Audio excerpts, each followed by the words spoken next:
Supreme court ने अभी थोड़ी देर पहले उनकी जो जमानत है उसको खारिज करते हुए निर्देश दिया है कि 1 हफ्ते के भीतर वो सरेंडर करने। क्या कहना है? देखिए, मैं समझता हूं कि इस अंधेरे में गाहे बगाहे रोशनी का सुराग न्यायालय के जुडिशियल आर्किटेक्चर के अलग अलग स्तर से आता है। एक महत्वपूर्ण चीज ये भी कही है माननीय सर्वोच्च न्यायालय ने कि while the investigation is on, ये बहुत महत्वपूर्ण विषय है कि अभी जांच और अनुसंधान चल रही है, उनका बाहर रहना जांच में बाधा डाल सकता है। मैं समझता हूं उस दृष्टिकोण से देखा जाए, और जो लोग अचानक से प्री मैच्योर सेलिब्रेशन में लग गए थे उन्हें भी सोचना चाहिए। सर, लेकिन इसमें ठीक है सुप्रीम कोर्ट का निर्णय है, लेकिन इसमें एक चीज जो कही जाती है कि जमानत लेना भी एक कानूनी प्रक्रिया है, जांच चलती है, सजा का ऐलान या बरी होने का ऐलान, ये 10 साल तक भी जांच चलती है, तो जमानत लेना एक देखिए, मैं समझता हूं कि ये भी बड़ा सिलेक्टिव पोस्चरिंग लोगों की है। हमारे तो अपने अनुभव है कि जमानत लेना ही दूभर हो जाता है।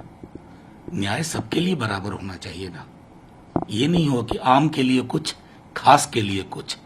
अगर रूल ऑफ लॉ की उसकी मॉडस ऑपरेंडाई में खासो आम का फर्क होने लगेगा ना, तो न्यायिक व्यवस्था से लोगों को उस संदर्भ में इसको देखा जाए।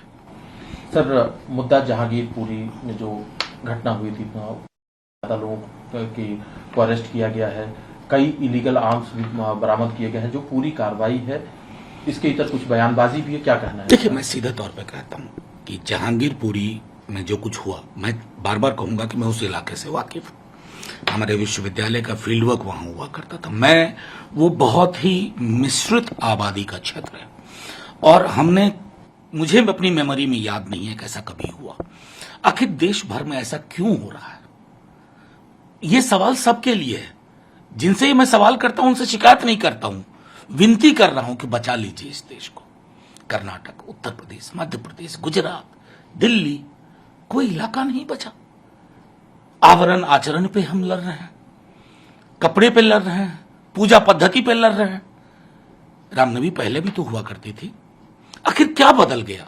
और अगर इस बदलाव को, जो कि दुर्भाग्यपूर्ण घटना में परिणत होता है, अगर हम नहीं समझ पाए ना, हमें लगा तात्कालिक तौर पे हमें ये सुख दे रहा है, हमारी वैचारिक राजनीति को फॉर्डर दे रहा है, तो अंततः हम सब सन्नाटे में एक दूसरे के कंधे पर सर रख करके रोएंगे। ये सबको समझना चाहिए। सर, जो जहांगीरपुरी घटना है, इस तरह की कई घटनाओं की फहरिस्त है। कल हरिद्वार में भी इस तरह की घटना हो गई। जेपी नड्डा साहब का कहना है कि इस तरह के जो आयोजन होते हैं और इसमें इस तरह के अटैक जो है देश को बांटने की कोशिश है, और उनका ये कहना है कि कांग्रेस का बिहेव इसमें जो है बहुत ही गैर जिम्मेदाराना है। कमलनाथ भी कह रहे हैं कि देश को बांटने का, हालांकि वो ये नहीं अपनी पार्टी पर दोष नहीं लगा रहे हैं, लेकिन वो कह रहे हैं कि इस तरह की जो भी चीजें हैं वो हमारे कल्चर से जुड़ी और हम देश को बांटने की। देखिए, मैंने नड्डा जी का बयान भी सुना, नड्डा साहब का मैंने एक खत भी देखा जो उन्होंने सोनिया जी के नाम लिखा। आज से कुछ दिन पूर्व विपक्ष के तमाम लोगों ने अपनी चिंताएं व्यक्त की थी बुलेट पॉइंट्स में माननीय प्रधानमंत्री जी के समक्ष। क्या विपक्ष आपसे आग्रह न करे पहलकदमी का? आप गिनाना शुरू करते हैं, ये हुआ वो हुआ। अगर हम दंगों की फहरिस्त देख लेना 47 से, किस किस का इन्वॉल्वमेंट था, वो सब का सब दूध का दूध पानी का पानी हो जाएगा। क्या जरूरत है इस देश को आज घाव भरने की, हील करने की, घाव उकेरने की नहीं, उस पे नमक डालने की नहीं? समझ नहीं पा रहे हैं ये लोग। ये 75वां वर्ष है आजादी का। क्या किस मुंह से हम दुनिया के समक्ष कहेंगे कि हम 75 वर्ष में ये मना रहे हैं? मौत का तांडव हो रहा है। हम उन चीजों पे लड़ रहे हैं जिन चीजों को दरकिनार कर देना चाहिए। हम बेरोजगारी पर साझा अभियान नहीं चला रहे हैं, भूखमरी पे नहीं चला रहे हैं, स्वतंत्रता की व्यापक अभिव्यक्ति के लिए बात नहीं कर रहे हैं। आप उंगली दिखा लीजिए, मान लिया कांग्रेस को, विपक्ष को आईना दिखाइए, लेकिन आईना खुद भी तो देखिए। या सिर्फ दिखाना है, देखना नहीं है, सुनाना है, सुनना नहीं है, दोनों चीज करना होगा। अमित शाह जी जब से गृह मंत्रालय का कार्यभार उन्होंने संभाला है, तब से जो है नहीं, ये अतिरेक की जुबान है, ये अतिरेक की जुबान है। इस तरह की जुबान नहीं है। आप ये भी रिजॉल्व करने वाली जुबान नहीं है। क्या हासिल कर लेंगे इससे? अगर मान लीजिए कि दिक्कत है, तो मैंने कल भी कहा था और आज भी कह रहा हूं, चुनाव खत्म होने के बाद प्रधानमंत्री जी पूरे देश के होते हैं। अगर मेरे पास शिकायत है, कष्ट है, दुख है, इस देश के नागरिकों का दुख है, तो मैं किसके पास जाऊं? कहां जाकर के कहूं कि इसको दुरुस्त करने की जरूरत है? इतनी सी बात है। इसलिए उस पर जब मैं भाजपा के लोगों को देखता हूं रिएक्ट करते हुए और बहुत ही अपरिपक्व तरीके से, तो मुझे इस बात का भी दुख है कि वो भी अपनी राजनीति को कितने संकीर्ण दायरों में देख रहे हैं। थोड़ा फलक व्यापक करें। सर, लेकिन अगर हम देखें तो इस तरह की घटनाओं की बाढ़ सी आ गई है। अभी कर्नाटक की घटना है जिसमें कि 40 से ज्यादा लोगों को अरेस्ट किया गया है, और वो भी एक प्रतिबंधित पोस्ट लिखने के आरोप में। और जो सीएम है वो कह रहे हैं कि अचानक पुलिस स्टेशन पर लोगों ने भीड़ जमा हो गई, पोस्ट लिखना शुरू कर दिया लोगों ने, और उसके बाद ये कार्रवाई हुई। इस तरह की घटनाएं लगातार हो रही हैं कि प्रतिबंधित पोस्ट या पत्थरबाजी या जो सांप्रदायिक सौहार्द को बिगाड़ने की जो घटना है वो बार बार हो रही है। देखिए, आप अगर देखें, मैं बार बार इस बात को कहता हूं कि किसी भी घटना को स्टैंड अलोन मत देखिए। उसके पीछे एक पैटर्न है, एक तरतीब सी बुनी हुई है, और कई चीजें प्रेडिक्टेबल हो गई हैं। मुझे अफसोस के साथ करना पड़ रहा है कि बम्बई साहब के पिता की राजनीति में कंट्रीब्यूशन को हम सब जानते हैं। प्रखर समाजवादी थे। आज उनकी अपनी जुबान क्या हो गई है, उनके मंत्री किस प्रकार की जुबान बोल रहे हैं।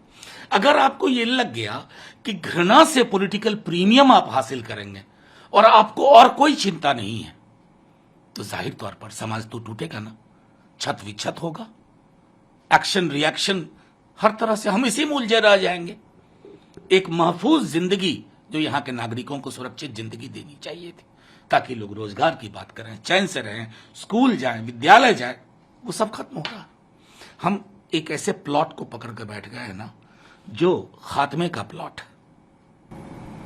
सर, इसमें एक और बयान आया है। यति ये कहना है, ऊना में इन्होंने एक स्पीच में कह दिया कि जो मुस्लिमों की जो पॉपुलेशन है, जनसंख्या, उसमें जिस तरह से बढ़ोतरी हुई है, ये हिंदुओं का डिक्लाइन दर्शा रहा है। हिंदुओं को अपनी फैमिली को मजबूत करना होगा, ज्यादा से ज्यादा बच्चे पैदा करना। देखिए, मैं इससे ज्यादा दुर्भाग्यपूर्ण नहीं मानता कि आप मुझसे ये पूछ रहे हैं और मुझे इस व्यक्ति के अनर्गल बयान पे जवाब देना पड़ रहा है। सदन वाकिफ है। होम मिनिस्टर, हेल्थ मिनिस्टर साहब ने सदन के अंदर डेमोग्राफी पे बयान दिया है कि हमारा जो टीएफआर है ना, अब हमें कंफर्टेबल कर रहा है। अब ये फलाना कौन, यति क्या हैं, वो कई और हैं, साधु साध्वी, अब ये डेमोग्राफी पे बयान दे रहे हैं। मैं तो फिर कहूंगा हस्तक्षेप, क्योंकि सदन के अंदर मैं अपने स्वास्थ्य मंत्री एक बिल के दौरान, बहस के दौरान उन्होंने कहा था, ये कौन लोग हैं, इनको कौन सा व्हाट्सएप फॉरवर्ड प्रोवाइड किया जा रहा है। ये जो व्हाट्सएप फॉरवर्ड जाता है इनको, और जिसको ये जहर की तरह उगलते हैं, ये जहर फिजा में जा रहा है, और जब जहर वातावरण में होता है ना, कोई नहीं बचता है। एक आखिरी सवाल है सर, कांग्रेस पार्टी से जुड़ा हुआ।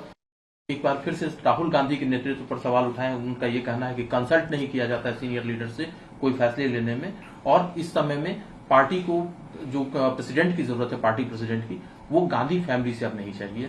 देखिए, अब ये उनका बयान है, कांग्रेस के मेंबर हैं वो, कांग्रेस के अंदर चिट्ठियां भी पहले लिखी गई, अभी हाल में ही कांग्रेस की बैठक भी हुई जिसमें एक हफ्ते के अंदर कुछ प्रारूप पर बात होनी है। तो देखा जाए, क्योंकि हम कांग्रेस के मित्र दल हैं, हम चाहेंगे कि अपने चैलेंजेस को बेहतर रिस्पांस के साथ वो रिजॉल्व करें।